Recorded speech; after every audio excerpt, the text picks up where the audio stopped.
Are you dreaming of visiting Switzerland?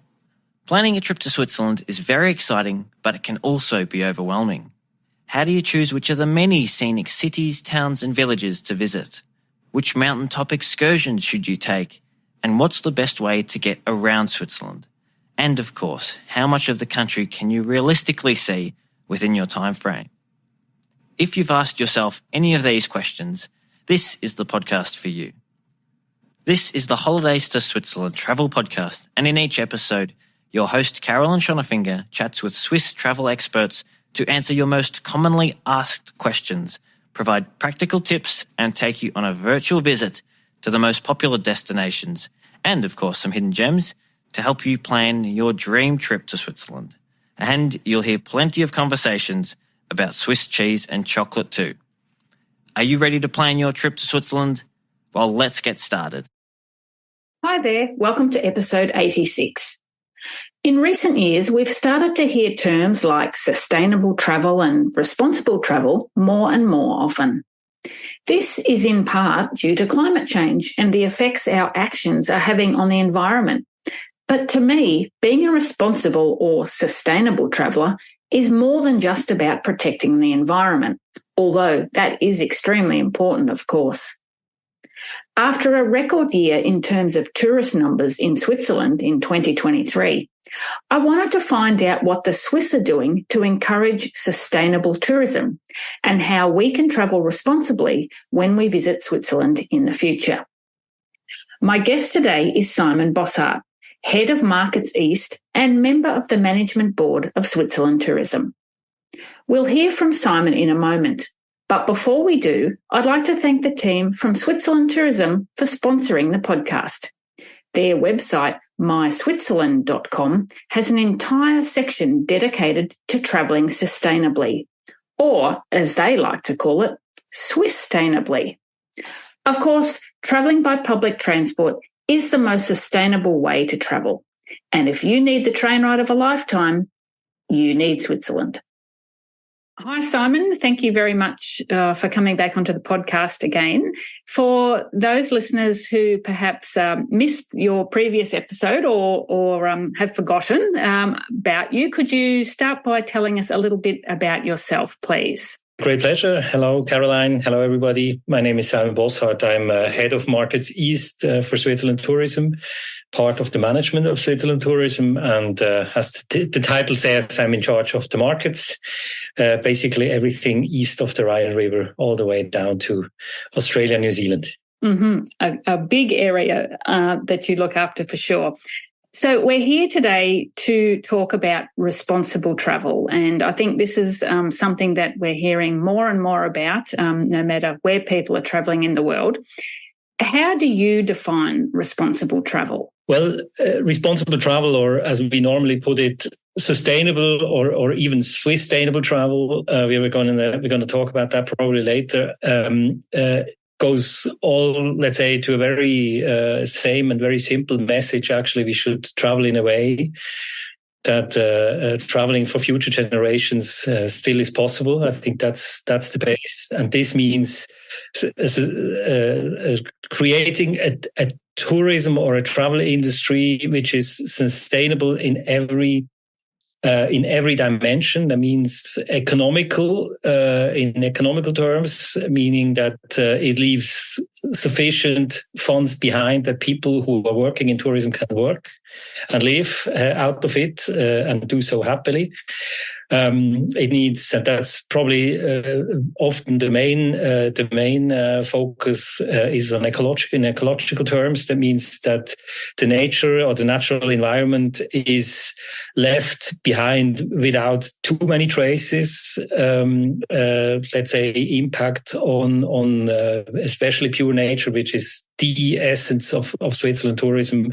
So that's a very important one.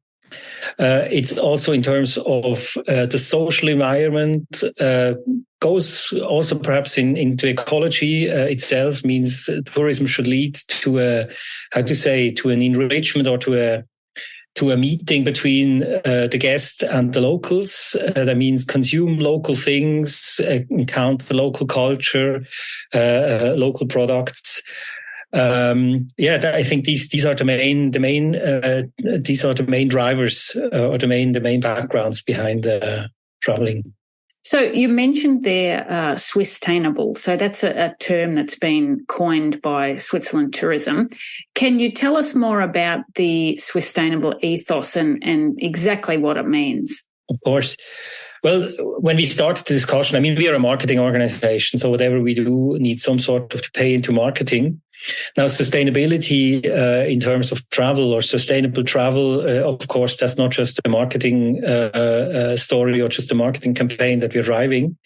It should be something that is fundamentally changing the industry and let's say the tourism production. But it should also have an impact, let's say, on the traveler at the end. So we said, okay, we wanna rebuild the Swiss tourism industry that, let's say, sustainable travel is enabled, that the production is sustainable. But if you do so, of course, we want to give it also, let's say, a marketing link, and we want to create something which is unique Swiss. So we create this word which combines Switzerland with sustainable, creating it sustainable. That's the background of this word.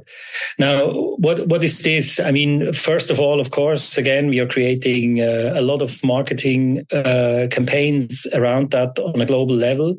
But the core of sustainable actually is a partner program where we say we would like to enable every supplier in the Swiss tourism actually to commit to a more sustainable production.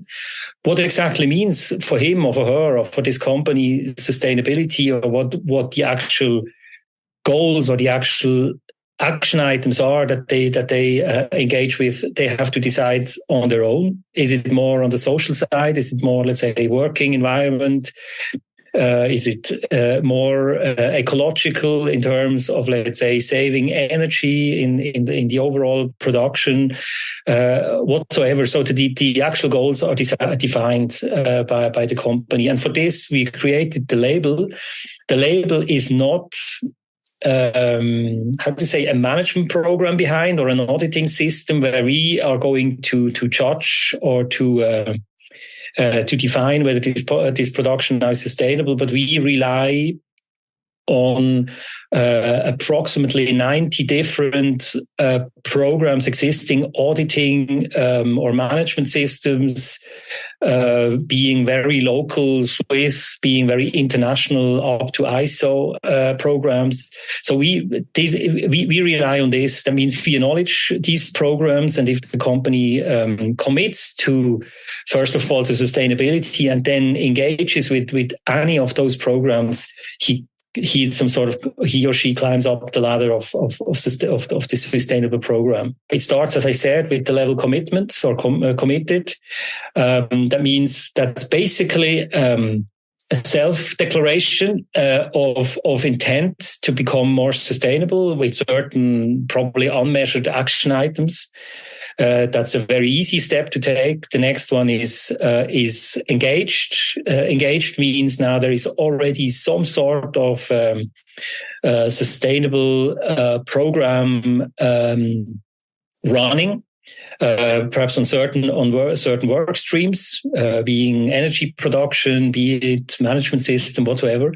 And leading then, this means a tourism entity or a tourism enterprise really completely turned its productions and all its processes in the company. I mean, really production processes, but also internal processes into a more sustainable way.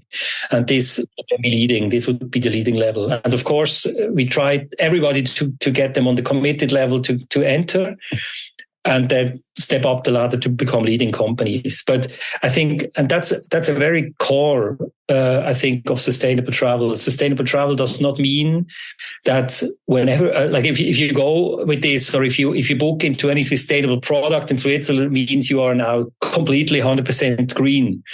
That's not the point. The point is that all together, we as a destination, but also the traveler, we commit to become more sustainable. So we do whatever we can. In little steps, we try to get better. And that's a constant improving process, I think. And this is a never-ending story. I think whatever level you reach, I mean, first of all, you're always having a certain impact. I mean, as soon as we start to move, and if you don't do it by own body's force, and that's in tourism is very normal, everything else we do anyway as well. So it has a certain impact. So we try to at every level to reduce that impact. So that's an ever ongoing process of becoming more sustainable. This is sustainable. This is the background of sustainable. Yeah. Okay. Excellent. So I think, as you mentioned, like, any part of tourism is going to result in, some sort of energy usage or other ways that we're actually not totally green. And an example, of course, is flying, which we know emits a lot of CO2. I mean, for the environmental aspect is obviously a big reason why travelling responsibly is so important. What are some of the other areas that you think make it a particularly important area that we need to focus on? Let me perhaps just really start with the flight, actually, because the flight has become a bit into, some sort of the limelight of the whole discussion, to an extent where sometimes I get the impression certain people think you just have to stop to fly and then everything is good. I mean, if I say in Switzerland, let's say there are 50,000 Australians flying into Switzerland every year, compared to a couple of million Swiss traveling in Switzerland by own car. So actually, if you just stop the 50,000 Australians, would that solve the problem? No, it would not. That's not the point. I think again, here we can just become more sustainable and flying, let's say, mobility. Again, as soon as you don't solve the issue by walking, you use energy, even walking, because you're dressed up with clothes, probably hiking clothes, which consume a high level of energy in the production already. So if you look at it in a holistic way, I mean, again, as soon as you start to breathe air, actually, you start to be a problem for the environment. And so we can only become better. We do it in every aspect, especially transportation. Again, I mean, we consider flying is something we cannot discuss away. What we try to do here is we say, hey, if you then travel, especially long haul, then stay longer. Don't fly just a couple of days and fly back. But if already you go into an airplane, which, let's say, for an Australian or an American, if he wants to come to Switzerland, it's the only way he can do it. Then stay longer. Try to stay longer. You reduce your flight miles. That's the first one. Then when you move in Switzerland, and I think this is core, and this is very important for us, and we do this since many years. We promote public transportation in Switzerland. In Switzerland, we have a public transportation system which allows you to get very conveniently to every place in this country. So why should you use anything else but public transportation? So there are trains, there are buses, there are boats, and you can easily move, and it's part of the experience. And I think this public transportation system for us, it's not just core, and it's not just probably the most important, but it's also the part where you see most beautifully what it needs to become for travel industry to become more sustainable. It needs to be, at the end of the day, it is about holidays. It's not about suffering. So you need to create a product which is enjoyable for the guest. Otherwise, he will never choose the sustainable way. If it's a pain, it doesn't work. So this is our homework to do, that we create a product which is quality-wise even at least as good as, let's say, the less sustainable one, or probably even better. And then it starts to work. So public transportation. But then it goes down, I think, also on the hotel or on the accommodation side. So a hotel has so many processes running where energy is used. The main one I've been discussing with a hotelier in Zurich one, I think the main one is the all the laundry part. So cleaning your sheets. I mean, we know this since decades already. You have these these signboards in every hotel. You will do something for the environment. Don't change your towels every day. And this is an important part. But then it's the whole rest of the production. Then it's the sourcing when it comes to the kitchen, the foods. We say in Switzerland again, this is part of the experience, not just because it's some sort of better for the environment, but consume local products, consume the milk from the farmer just 10 kilometers away from the hotel. That's more logical, and it's some sort of more of an experience. It feels better if you do this, and it's probably much more healthy. So with this, you can do. Food waste is a huge topic. Buffets probably is some sort of a thing of the past. We should stop with this much more, not because we don't want people to eat enough, but because it's so much waste which is thrown away. So here there is such a big lever to work with. And then, of course, all the experiences that you have in the destination, be it going up on a mountain with a cableway, production can be, for example, energy production can be turned completely into solar energy. There is a ski resort in Switzerland in the very south, in the Valais, in Saas-Fee. I was there in the beginning of the year, and they turned the whole energy production now up to 80% comes from their own, from the solar energy produced in their own roofs. So it's nearly independent actually of all the energy sources, and it's completely renewable. So this leads a lot of engineering. This needs a lot of investments, of course. So these are just some of the levers that we are working on. Okay, so there's some really great initiatives going on there. And I like how you mentioned, buying the local produce from the farmer just up the road. I mean, that's such a wonderful holiday experience to have too. Like, not only when you're staying in a hotel, but if you're out hiking, you often see the farmer has a refrigerator or something at the front gate where you can buy the butter that he's churned this morning or the yogurt from the cows, and that all really adds to the experience, doesn't it? And it feels much better, no? I mean, if you go to a restaurant and you get the same yogurt that you get at home, and you get it as well if you go to the States and to France and everywhere, it's just boring. I think this is a mindset which I feel in Switzerland is very strong. With this, by the way, goes also organic production, which in Switzerland, I mean, we're not perfect. We're far from being perfect, but I think regulations in Europe, in the European Union, in general, but also specifically in Switzerland, they are super on the production. And in the meantime, I mean, COVID not COVID itself, but this period had some sort of a very interesting impact on the perception of organic food and of locally produced food. We had a huge rise here in Switzerland. Like, everybody was going to buy at the farmer and really asking for organic food. And if you go in the meantime into a supermarket in Switzerland, I mean, like 10 years ago, you had really to look out for the organic products, which were a bit of shabby tomatoes, looking less good than the others and being 3 times more expensive. In the meantime, you really have to look for non-organic vegetables. I mean, it's difficult to find, or it's much less. And in the meantime, this is a general mindset or shift in mindset also of the population. And this also obviously trickles down then into all the tourism production. It's not just some sort of something, a nice marketing gag, but they do this out of conviction.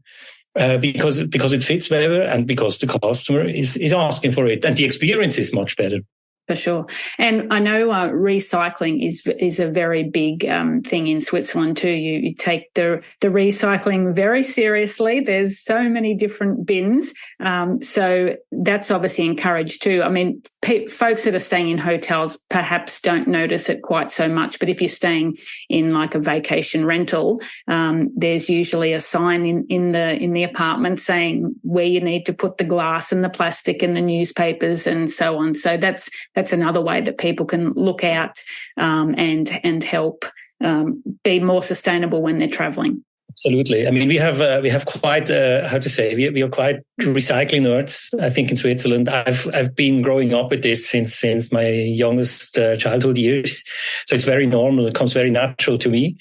It was, I still remember at that time, much more of a discussion than today. My parents were more really on this. They always put a lot of how to say importance on this. So I got this. Quite well. We pay for. We're also probably one of the few countries where you pay for every waste bag that you throw away. I mean, you cannot just use any bag, but you have to pay for it.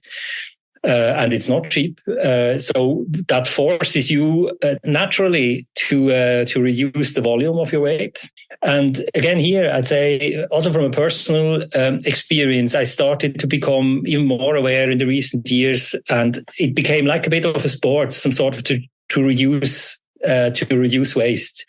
It's actually pretty fun. Like we have these 30-liter bags. So before I was not really taking care of how many. I was then talking to a friend and he said, I know some person, they use one bag in 1 month, 35 liters with a full family. And we are at one per week now. And I'm pretty proud of this. And I think if you start into this mindset, also when I go to a hotel, for example, using just the soap or let's say all the things that they deliver for free. In the past, I was perhaps just unconsciously opening up and using it a bit. In the meantime, I think every time, should I really open this? No, I actually don't need it. Okay, I bring it along. Not because I don't know. I'm not saving money with this for my own purpose, but I think it's not necessary. Or the slippers, is it really necessary that I have a pair of slippers for one day and then they're thrown away? This is super waste. If you count that, let's say, on the millions of people using them every day, that's massive.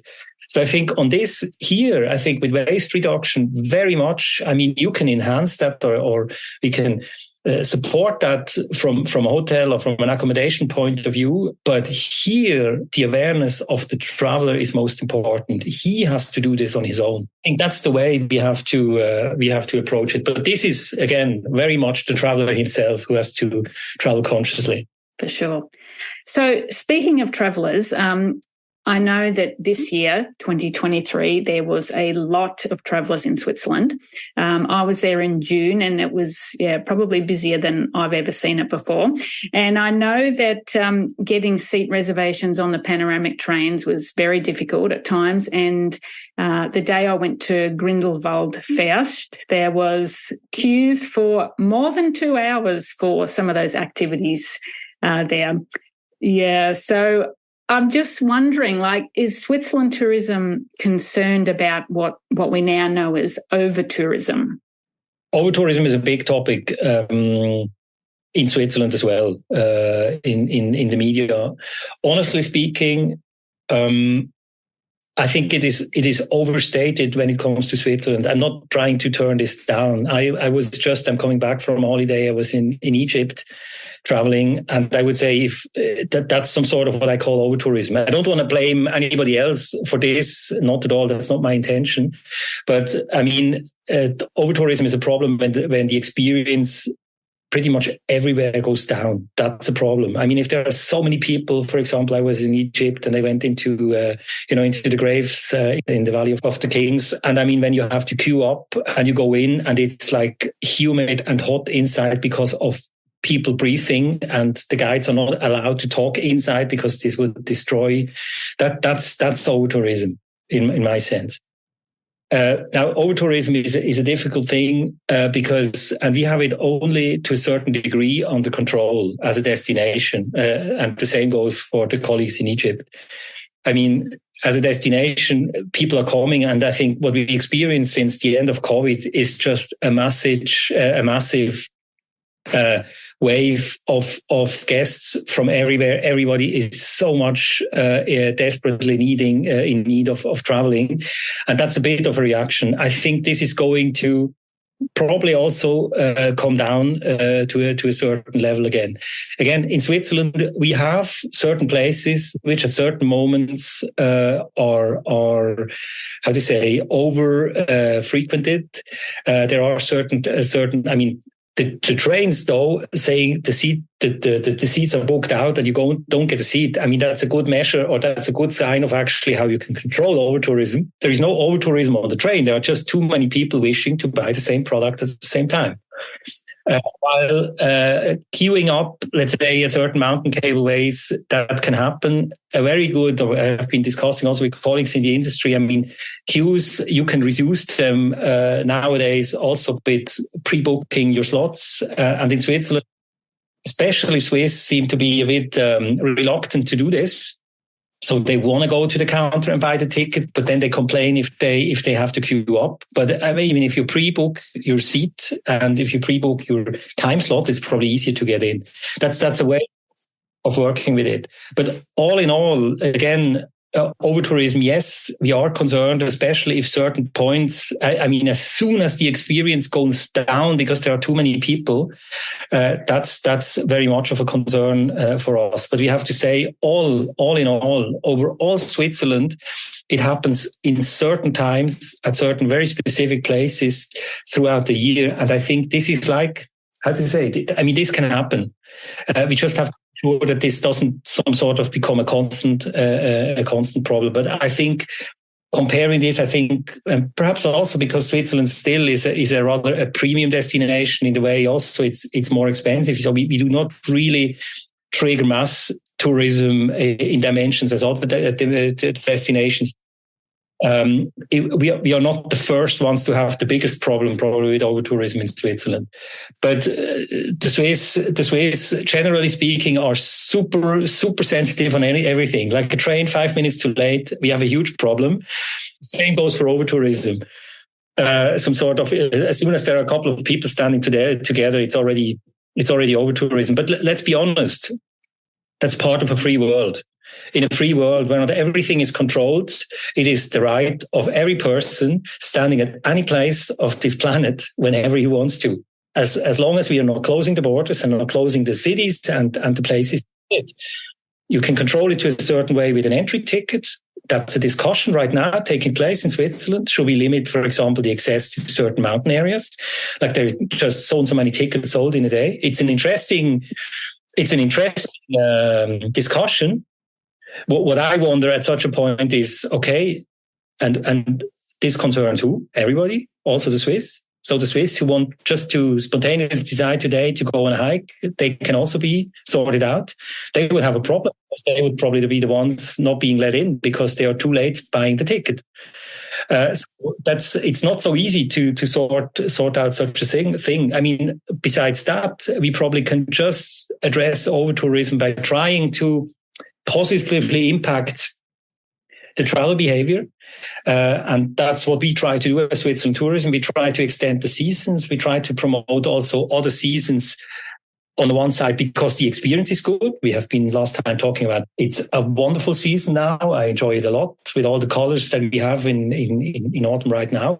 But it's also good, let's say, it's also, of course, the idea behind of, okay, let's not everybody travel at the same time if you can.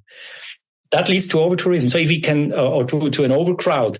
So in tourism, okay, you don't really need to go when all the families go because they need to go because they have family holidays. That's some sort of the way we can do. But we stay still. It's a free decision of everybody to go whenever he wants, and that will probably rather rise as an issue because there are more and more people in the position and also having the financial means to travel, namely in Asia with all these booming industries, but also South America and more probably with Africa. So this pressure on big destinations, this is rather likely to increase over time or at least not go away.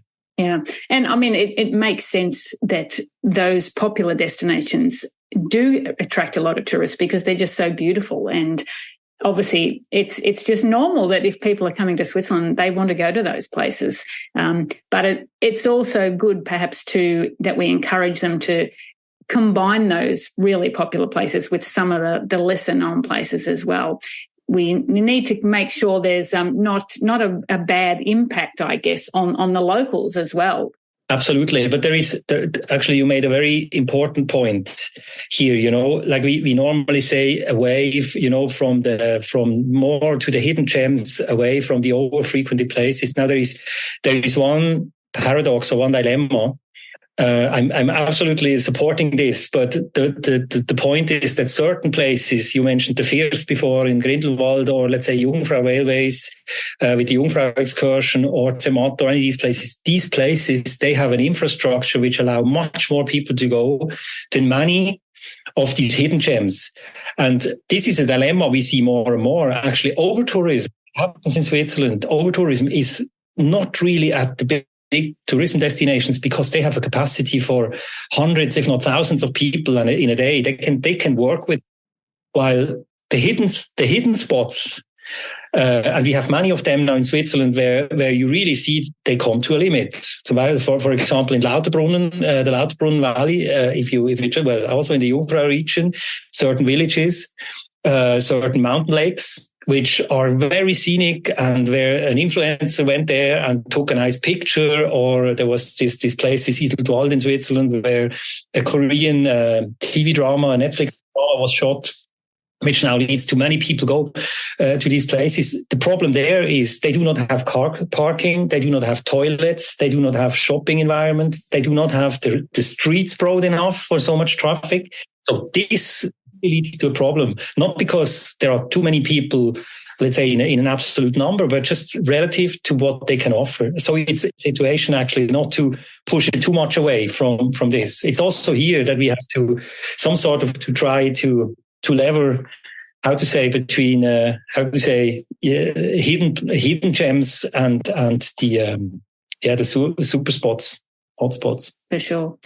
Now, around the world, we've seen the explosion in the number of short-term rentals that are available, such as like Airbnb, for instance, and that often makes it difficult for people that live in the towns and villages to find affordable accommodation.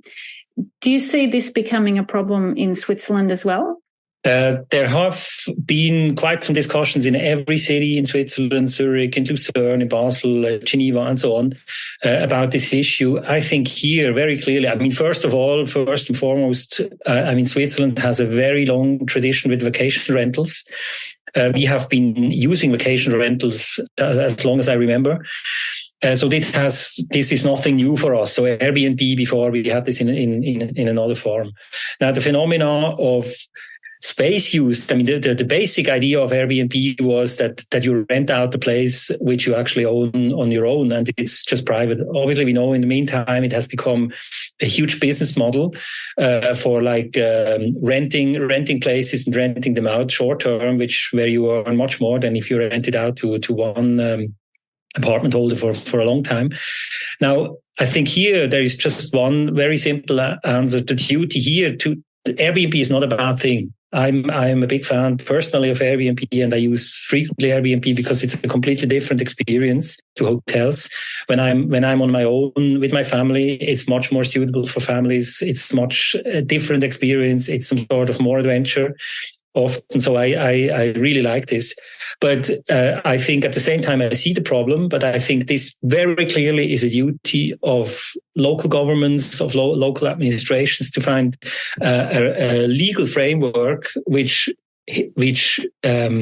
avoids that overusage is done. I think here, just to blame Airbnb goes too simple. For example, just one detail. In Switzerland, you pay if you go to a hotel, you pay this accommodation tax, and Airbnb has accepted this to pay it as well on every overnight. So at least here, there is not. That would be unfair towards the hotels if you have to pay more, if you are punished basically for living in a hotel.